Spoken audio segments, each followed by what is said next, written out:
हम एक ऐसी प्रेम कथा सुना रहे हैं जिसमें प्रेमी ने अपनी प्रेमिका को जीवित करने के लिए अपने आधे जीवन का ही त्याग कर दिया। यह कथा महाभारत के पौलोम पर्व में है। अब हम कथा प्रारंभ करते हैं। एक समय की बात है, स्थूलकेश नाम के एक ऋषि थे। उनका आश्रम एक नदी के किनारे पर बना हुआ था।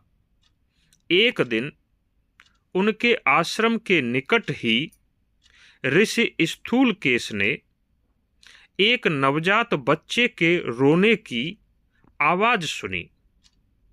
वह ऋषि जब उस रोने की आवाज के स्थान पर पहुँचे तो उन्हें एक हाल ही की जन्मी कन्या पृथ्वी पर पड़ी हुई दिखाई दी।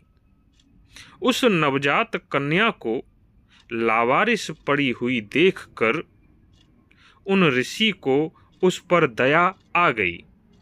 अतः वे ऋषि उस कन्या को अपने साथ ले आए और उसका पालन पोषण करने लगे। दरअसल वह कन्या विश्वावसु गंधर्व और अप्सरा मेनका की थी। कन्या को जन्म देते ही मेनका अप्सरा उस नवजात शिशु कन्या को उन ऋषि के आश्रम के निकट छोड़कर चली गई थी। अब वह ऋषि उस कन्या का पालन पोषण करने लगे। वह कन्या दिनों दिन बढ़ने लगी। बड़ी होने पर उस कन्या की सुंदरता अप्सराओं के समान थी। वैसे भी वह अप्सरा मेनका की ही पुत्री थी। स्थूलकेश ऋषि ने उस सुंदर कन्या का नाम प्रमद्वरा रख दिया था। एक दिन जब वह कन्या अपनी सहेलियों के साथ आश्रम के निकट खेल रही थी, तभी भृगुवंशी ब्रह्मर्षि प्रमति का पुत्र भी अपने मित्रों के साथ वहां से होकर निकल रहा था। जैसे ही उस ऋषिपुत्र रुरु ने उस अप्सराओं के समान कन्या को देखा तो देखता ही रह गया।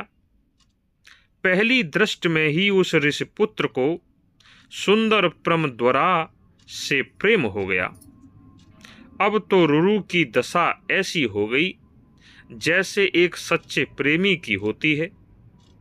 कुछ दिन बाद यह बात रुरु के पिता महर्षि प्रमति को पता चली तो उन्होंने अपने पुत्र के लिए स्थूलकेश के पास जाकर उस कन्या के विवाह का प्रस्ताव रखा। ऋषि स्थूलकेश ने विवाह का प्रस्ताव स्वीकार कर लिया और आगे चलकर उत्तर फाल्गुनी नक्षत्र में विवाह का मुहूर्त भी निश्चित हो गया। फिर उस सुंदर कन्या प्रमद्वरा और ऋषिपुत्र रुरु के विवाह में कुछ दिन ही शेष बचे थे। तभी एक दिन बड़ी दुखद घटना घटित हुई। हुआ ऐसा कि एक दिन वह कन्या अपनी सखियों के साथ आश्रम के बाहर वन में घूम रही थी। तभी अचानक एक विषैले सर्प पर उसका पैर पड़ गया। पैर पड़ते ही उस सर्प ने उस कन्या को डस लिया। उस विषैले सर्प के डसते ही वह कन्या पृथ्वी पर गिर पड़ी। उसके सारे शरीर में विष फैल गया, जिसके कारण वह बेहोश हो गई। उसकी कुछ सहेलियां भागती हुई उसके पिता ऋषि स्थूलकेश के पास पहुंची और घटना के बारे में अवगत कराया। ऋषि स्थूलकेश वह उस आश्रम में रहने वाले अन्य तपस्वी उस स्थान पर पहुंचे जहां वह कन्या सर्प के डसने से पृथ्वी पर बेहोश पड़ी हुई थी। यह बात उस वन में आग की तरह फैल गई। आसपास जितने भी ऋषि रहते थे वे सभी उस स्थान पर आ गए। यह समाचार रुरु को भी मिला तो रुरु भी अपने पिता प्रमथ के साथ अपनी होने वाली पत्नी जहां सर्प के काटने से बेहोश पड़ी हुई थी वहीं पहुंच गए। रुरु ने जैसे ही प्रमदुरा को पृथ्वी पर बेहोश पड़े हुए देखा तो वह बहुत दुखी हुए और वहां से थोड़ी दूर जाकर बहुत दुखी होकर विलाप करने लगे। बुरी तरह से रोते हुए ऋषि कुमार रुरु कहने लगे कि यदि मैंने कभी दान पुण्य किया हो, जितना भी अब तक तप किया हो, गुरुजनों की सेवा की हो और उससे मुझे जितने भी पुण्य मिले हों, तो उन सारे पुण्य के बदले मेरी प्रिय होने वाली पत्नी जीवित हो जाए। इस प्रकार बोल बोलकर रुरु बुरी तरह से रो रहा था। ऐसा प्रतीत होता था कि अपनी होने वाली पत्नी के लिए वह ऋषिपुत्र अपना जीवन ही समाप्त कर लेगा। तभी एक देवदूत रुरु के सामने प्रकट हुआ और रुरु से बोला कि तुम क्यों व्यर्थ रो रहे हो? तुम्हें इतना दुखी नहीं होना चाहिए। जिस मनुष्य की जितनी आयु होती है वह उतने ही दिन जीवित रहता है। तुम्हारी होने वाली पत्नी की आयु इतनी ही थी। मृत्यु को तो बहाना चाहिए था, इसलिए मृत्यु सर्प के रूप में आई और तुम्हारी प्रमद्वरा के प्राण हर ले गई। यह तो विधि का विधान है। जितनी आयु प्रमद्वरा की थी उतनी वह जीवित रही। अब तुम्हारे इस प्रकार रोने से उसे फिर से आयु नहीं मिल सकती। वह गंधर्वराज विश्वावसु और अप्सरा मेनका की पुत्री थी। उसे जितनी आयु मिली थी वह पूरी हो चुकी है। इसलिए हे ऋषिपुत्र, तुम्हें उसके लिए अब शोक नहीं करना चाहिए।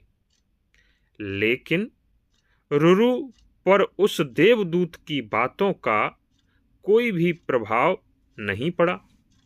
अभी भी वह बुरी तरह से रो रहा था। जब किसी भी तरह देवदूत के समझाने से भी रुरु का रोना बंद नहीं हुआ, तब देवदूत ने कहा कि हे रुरु, यदि तुम प्रमद्वरा को जीवित करना चाहते हो तो एक ही उपाय है। यदि तुम उस उपाय के लिए तैयार हो तो तुम्हारी होने वाली पत्नी जीवित हो सकती है। रुरु ने उस देवदूत से पूछा कि कौन सा उपाय है, मुझे बताइए, मैं तैयार हूं। जिस उपाय से भी मेरी प्रमद्वरा जीवित हो जाए, मैं उस उपाय को करने के लिए तैयार हूं। तब देवदूत ने कहा कि हे ऋषिपुत्र, तुम्हें उस कन्या को जीवित करने के लिए अपनी आधी आयु देनी होगी। ऐसा करने से तुम्हारी होने वाली पत्नी जीवित हो सकती है। रुरु ने शीघ्र ही कहा कि मैं अपनी आधी आयु देने के लिए तैयार हूं, लेकिन मेरी पत्नी जीवित होनी चाहिए। फिर क्या था, वह देवदूत उस गंधर्वराज विश्वावसु के पास पहुंचा जिसकी वह पुत्री थी। उसके बाद वह देवदूत और विश्वावसु धर्मराज के पास पहुंचे और उनसे प्रार्थना करने लगे कि हे धर्मराज, आप उस ऋषि पुत्र की आधी आयु लेकर प्रमद्वरा को दे दें तो वह जीवित हो जाएगी। धर्मराज मान गए और रुरु की आधी आयु लेकर उस कन्या को दे दी।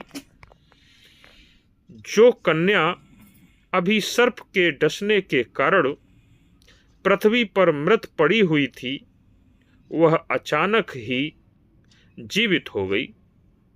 उसके शरीर में से जहर गायब हो गया। फिर क्या था, कुछ ही दिन में शुभ मुहूर्त आने पर ऋषिपुत्र रुरु और उस कन्या प्रमद्वरा का विवाह संपन्न हो गया। वे दोनों दंपति होकर सुखपूर्वक रहने लगे।